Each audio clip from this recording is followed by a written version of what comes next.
আমাদের নবী সাল্লাল্লাহু আলাইহি ওয়াসাল্লাম যখন তায়েফের ময়দানে প্রথমবার কালেমার দাওয়াত দিয়েছেন, তখন সবাই প্রত্যাখ্যান করছে, কেউ গ্রহণ করে নাই নবীজির কালেমা, কেউই ঈমান আনে নাই, বরং সবাই নিজেদের বাচ্চা ছেলেপেলেদেরকে লেলায়ে দিছে, পাথর মেরে আল্লাহ নবী সাল্লাল্লাহু আলাইহি সাল্লামকে দাঁড়ায় দিছে। কিন্তু কিছুদিনের ব্যবধানে ঠিক এই তায়েফ থেকেও অসংখ্য অগণিত লোক কালেমা পড়ে মুসলমান হয়েছে। এবং খন্দকের যুদ্ধের সময় এই তায়েফের একজন সাহাবীর বুদ্ধিমত্তায় খন্দকের বিজয়ে অনেক বড় সহযোগিতা, সাপোর্ট হয়েছে। তাইলে নবী সাল্লাল্লাহু আলাইহি সাল্লাম সেদিন জিবরাইল ফেরেশতা এসে বলছিল, ইয়া রাসূলুল্লাহ, আপনি বললে পাহাড়ের ফেরেশতাকে বলে তায়েফবাসীকে দুই পাহাড়ের মাঝখানে ফেলে ধ্বংস করে দেয়, কেন তারা আপনার গা থেকে পবিত্র, শরীর মুবারক থেকে রক্ত ঝরাইবে। কিন্তু নবী সাল্লাল্লাহু আলাইহি সাল্লাম বলছেন, ইন্নী লাম উবআস লাআনান ওয়ালা গাদিবান ইন্নামা বুইসতু রাহমাতান। বলছেন জিবরাইল, আমি অভিশাপ দিতে আসি নাই, আমি শুধুই কেবল রাগ করতে আসি নাই, ধ্বংস করতে আসি নাই, আমি এসেছি রহমত হয়ে। রহমত হয়ে আমি যদি আমার উম্মত ধ্বংস করে দেই কথায় কথায়, তাইলে আমি কালেমার দাওয়াত দেব কাকে? কাজেই তিনি বলছেন নবী সাল্লাল্লাহু আলাইহি সাল্লাম, জিবরাইল অপেক্ষা করো, আজ তারা ঈমান আনে নাই, অচিরেই একদিন তাদের বংশধর, তাদের খানদানের কেউ হয়তো ঈমান আনে। এই জন্য এই বারবার শুনলে, বারবার বললে, বারবার বলতে থাকলে কলিজার মধ্যে একসময় ধাক্কা লাগে। একটা শক্ত পাথরের উপরেও যদি বারবার বৃষ্টির পানি পড়ে, একই জায়গায় ফোঁটা পড়ে, তো একটা সময় এই পাথরটাও ছিদ্র হয়ে যায়, কিছুটা ছিদ্র হয়ে যায়, ডাইবলা যায়। এই জন্য বললাম, আল্লাহর কথা মনোযোগ দিয়ে শুনলে ভালো। যেই শুনে তারই বরকত হয়। শুক্রবারে জুমার নামাজের বয়ান মনোযোগ দিয়ে শুনলে ধারাবাহিক 52 সপ্তাহ, 1 বছরে তো মানুষের জিন্দেগি পরিবর্তন। নাচ, গান, দৃশ্য, জুয়া, এই হারামের মধ্যে যারা পড়ে আছে, সে একাকিত্বে মনে পড়ে, তার বুঝে না, সেও ভাবে যে কাজটা সুন্দর না। তাহলে এই জন্য কোনো পাপী, কোনো অপরাধী, কোনো নাফরমান মানুষের কাছেও সম্মান পায় না, নিজের কাছেও নিজে ইজ্জত পায়, নিজের বিবেকেরও দংশন হইতে থাকে। এই জন্য আমি বললাম, গুনাহ, নাফরমানি ইজ্জত দেয়, সম্মান দেয়, প্রিয় বানায় না, বরং কিতাবের মধ্যে আছে বুগদাতুন ফি কুলুবিল খালক, প্রত্যেক গুনাহ মানুষের অন্তরে ঘৃণা তৈরি করে। প্রত্যেকটি গুনাহের কারণে বান্দা আল্লাহ তাআলার রহমতের নজর থেকে দূরে সরে যায়, এবং একটা সময় বান্দা আল্লাহ তাআলার লানত, অভিশাপের যোগ্য হয়। ফলে তখন আল্লাহ যখন কারো উপরে লানত বর্ষণ করে, তো গোটা সৃষ্টি তাকে ঘৃণা করে।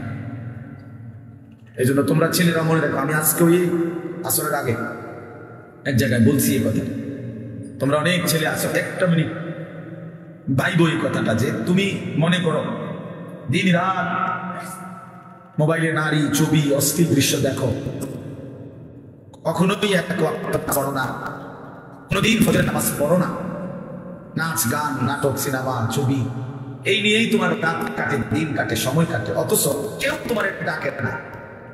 তোমার মা, তোমার বাবা, তোমার গ্রামের কেউ, কারো তোমার নিয়ে কোনো মাথা ব্যথা নেই যে ছেলেটা যে আমাদের চোখে নষ্ট হয়ে যাচ্ছে, চরিত্রহীন হয়ে যাচ্ছে, ফেরার জন্য কারো চেষ্টা নাই, কারো মানসিকতাই নাই।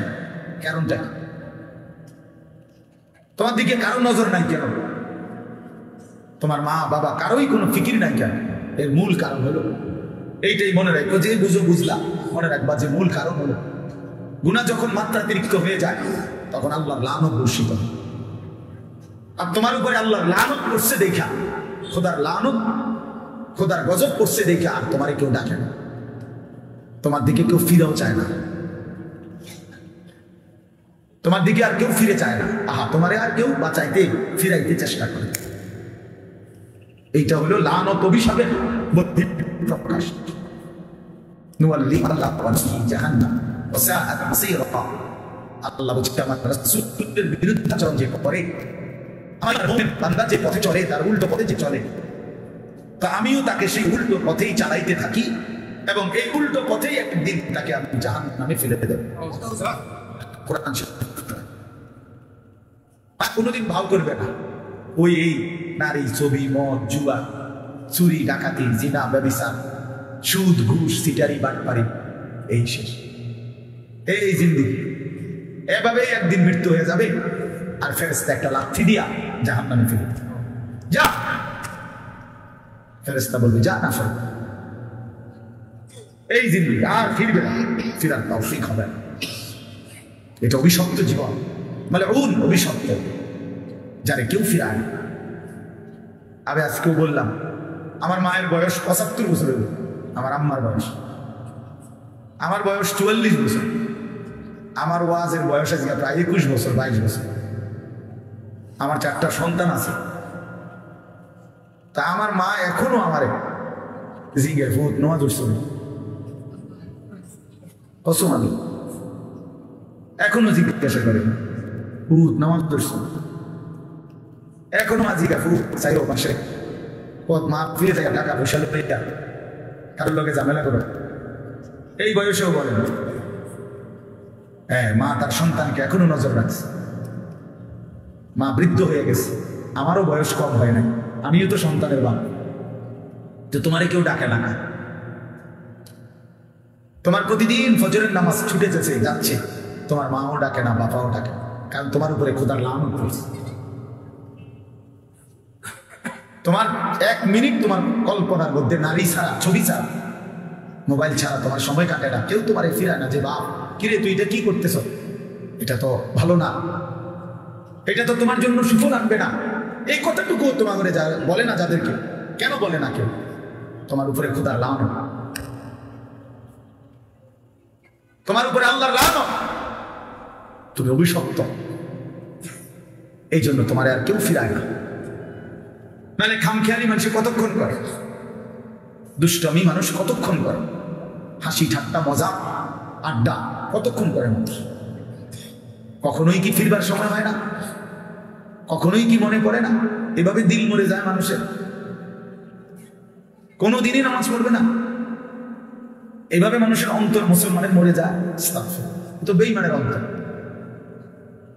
আল্লাহ নবী সাল্লাল্লাহু আলাইহি সাল্লাম এই জন্য বলছেন, মাসালুল্লাযী ইয়াযকুরু রাব্বাহু ওয়াল্লাযী লা ইয়াযকুরু রাব্বাহু মাসালুল হাইয়্যি ওয়াল মাইয়্যিত। নবীজি বলেন যে আল্লাহ পাকের স্মরণ করে, জিকির করে, বন্দেগী করে, আর যে করে না, তো আল্লাহ নবী সাল্লাল্লাহু আলাইহি ওয়াসাল্লাম বলেন উভয়ের উদাহরণ হলো মাসালুল হাইয়্যি ওয়াল মাইয়্যিত, জীবিত এবং মৃত ব্যক্তির মতো। একজন জীবিত, আরেকজন মৃত। আল্লাহর গোলামি স্মরণ যার মধ্যে আছে, নবীজি বলছে সে জীবিত।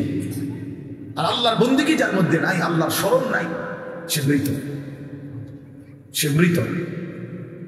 আল্লাহ নবী সাল্লাল্লাহু আলাইহি সাল্লাম বলেন, ইন্নাল্লাযী লাইসা ফী জাওফিহি শাইউম মিনাল কুরআন কাল বাইতিল খারিব। নিশ্চয়ই যার অন্তরের মধ্যে কিছু পরিমাণ কোরআনের জ্ঞান, কোরআন নাই, 10টা সূরাও পারে না, 5টা সূরাও পারে না, আল্লাহর কোরআনের কোনো ফিকিরে তার দিলের মধ্যে নাই, আল্লাহ নবী বলছেন ওই অন্তর হলো কাল বাইতিল খারিব, আলগা বাড়ি, সারা বাড়ির মতো। যেই বাড়ি মানুষ এখন আর বসতে কাজে ব্যবহার করে না, হয়তো এটা পুরান বাড়ি ছিল আগে, অন ভাঙ্গে টেঙ্গে গেছে, বেড়া টেরা পড়ে গেছে, টিন খুইয়া গেছে, দরজা ভাঙ্গে গেছে, সারা বাড়ি আর কি, আলগা বাড়ি, বিরান ঘর, যে ঘরে আর থাকে না এখন। ফলে ওই ঘরে এখন কি থাকে? ওই ঘরে এখন কুত্তা থাকে, বিড়াল থাকে, সাপ থাকে, কেঁচো থাকে, এই সমস্ত প্রাণী থাকে, কুকুর বিড়াল থাকে, সাপ বিচ্ছু থাকে, এগুলো থাকে। আল্লাহ নবী সাল্লাল্লাহু আলাইহি সাল্লাম বলেন যে কলিজার ভিতরে আল্লাহর কোরআন নাই, ওই দিলের মধ্যে কুত্তা থাকে, ওই দিলের মধ্যে শূকর থাকে, ওই দিলের মধ্যে বিড়াল থাকে, ওই দিলের মধ্যে সাপ থাকে, বিচ্ছু থাকে, মানুষ থাকে। ওটা সারা বাড়ি, ওটা আলগা বিরান ঘর, ওটা মরুভূমি, ওটা মরিচিকা, ওটা হাহাকার। ফলে তার কোনো গন্তব্য নাই, জীবন কোনো আঘাত মাথা তিনি কখন দিন কখন কোন নামাজের ওয়াক্ত আসে কখন যায় কখন। জানোয়ারের আবার এত কিছু দরকার, কুত্তা এগুলা দিয়ে করবে কি, শুকরে এগুলা দিয়ে করবে কি? তাহলে মানুষ রূপী যেই জানোয়ার আল্লাহকেই ভুলে গেছে। হ্যাঁ, এই জানোয়ারের রাত কি আর দিন, এই জানোয়ারের শুক্রবার কি আর শনিবার কি, এই হাইওয়ানের আবার জীবন কি, সারাক্ষণ একই রকম, সব দিন বরাবর, সব মাস বরাবর। আমরা হিসাব করি আলহামদুলিল্লাহ, আমার বয়ান এখানে আমরা হিসাব করি, মাহফিল দেরি হোক কিন্তু ঠিকই আমরা মাগরিবের নামাজ মসজিদে কংসনগর জামাতের সাথেই পড়ছি, তারপরে আসছি। অর্থাৎ হিসাব মিলাতে হবে জিন্দিগি, আমার জিন্দিগির আমার টার্গেট থাকতে হবে যে হাজার ব্যস্ত আমি, লক্ষ কোটি ব্যস্ততা হোক, কিন্তু আমি নামাজ ছুটবে কেমনে? এটা কোনো যুক্তি হইতে পারে। মুসলমানের নামাজ ছুটে কেমনে? নামাজবিহীন মুসলমান থাকে কেন? তার পরিচয় মুসলমান কিভাবে হয় ভাইয়া? ফারকুমা বাইনানা ওয়া বাইনাল কুফরি as-সালাহ। নবীজি বলছে আমাদের মাঝে আর বেঈমান কাফেরের মাঝে পার্থক্য নামাজ। আল্লাহ নবী সাল্লাল্লাহু আলাইহি ওয়াসাল্লাম বলেন, মান তারাকা সালাতান মুতাআম্মিদান ফাকাদ কাফারা। যে ইচ্ছে করে নামাজ ছেড়ে দিল সে যেন বেঈমান হয়ে গেল। ফাকাদ কাফারা, সে কুফরি করল। স্পষ্ট হাদিস। আল্লাহ নবী সাল্লাল্লাহু আলাইহি ওয়াসাল্লাম বলেন, আস-সালাতু ইমাদুদ্দিন। নামাজ হচ্ছে দ্বীনের খুঁটি। মান আকামাহা ফাকাদ আকামাদ-দ্বীন। যে নামাজ জারি রাখলো সে যেন তার পুরো দ্বীন চালু রাখলো। ওয়া মান হাদামাহা ফাকাদ হাদামাদ-দ্বীন। যে নামাজ নষ্ট করে দিল সে তার পুরো দ্বীন নষ্ট করল। আল্লাহ কোরআনে বলছে, ইন্নাস সালাতা তানহা আনিল ফাহশাই ওয়াল মুনকার। নিশ্চয়ই একমাত্র নামাজ যাবতীয় অশ্লীলতা, অসভ্যতা, বেহায়াপনা, অপরাধ থেকে বিরত রাখে। এজন্য সাফ কথা বেটা, কোন বেনামাজি ভদ্র হইতে পারে না।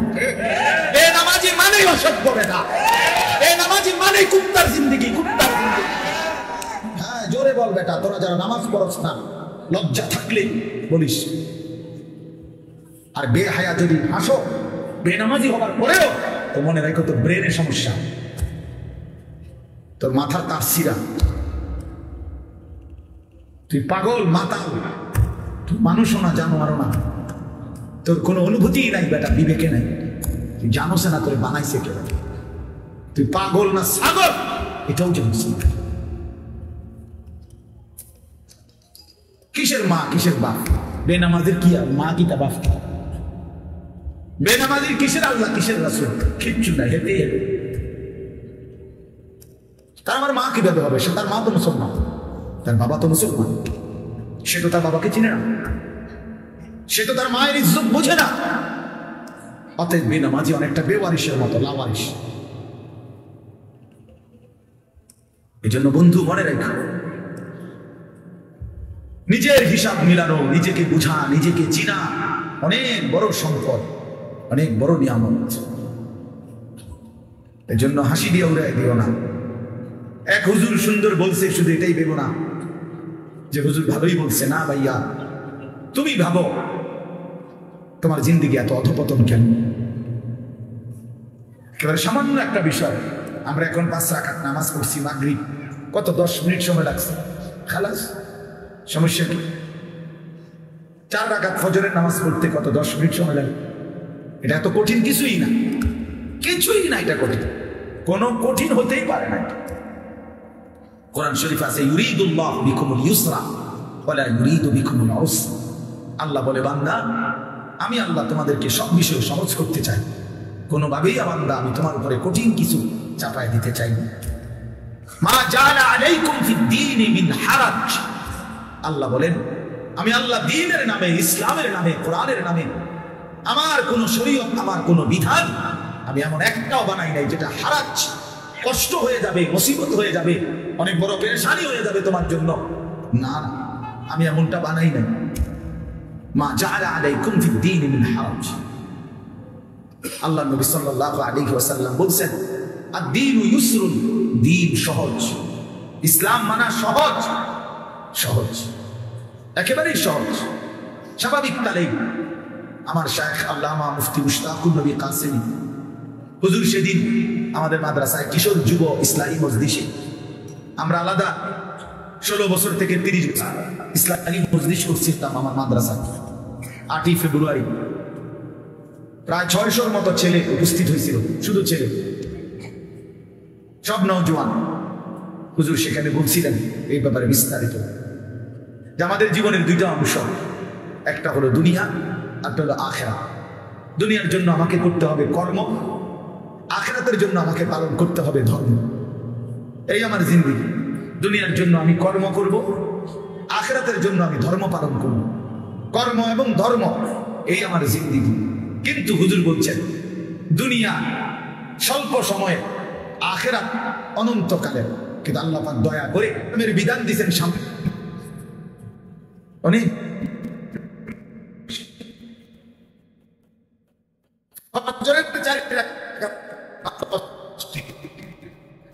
জোরে নামাজ, ওইখানে 20 মিনিট, এখান থেকে 7.5 ঘন্টার মাথায়, তাহলে 7.5 করো, ঠিক আছে, 7 ঘন্টা হচ্ছে বান্দা, 7 ঘন্টা করো। আর অনেক লম্বা আখিরাত, একদিন হাসরের ময়দানের 50,000 বছর, ফুলসেরা